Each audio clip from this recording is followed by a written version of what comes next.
Hello, welcome back. Today we're going to be continuing the dining chair with these upper sides of the legs. Now, these are fairly simple. They're just a two-step process. First step where we machine the sliding dovetails on this top end, and then we flip it onto its back side and mill the pockets for these tenons. So the mortises for these tenons right here. Let's get cutting. This first step is actually the easiest.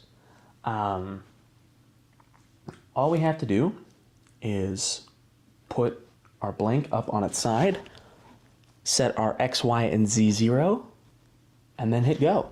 And it'll cut the sliding dovetails perfectly to length. Now,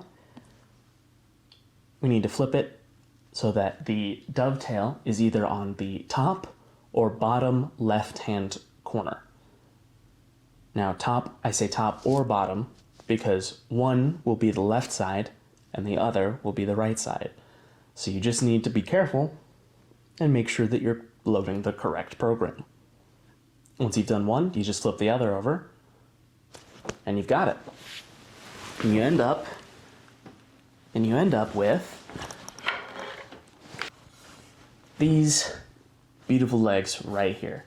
Now, I have both left and right. Yes, that is actually correct.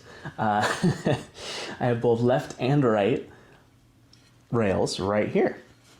These are ready to stick right into the headboard, which is not what we're going to be doing next, but we'll be doing really soon. Next, we're going to be doing the backsplat. So, I'll see you all next time.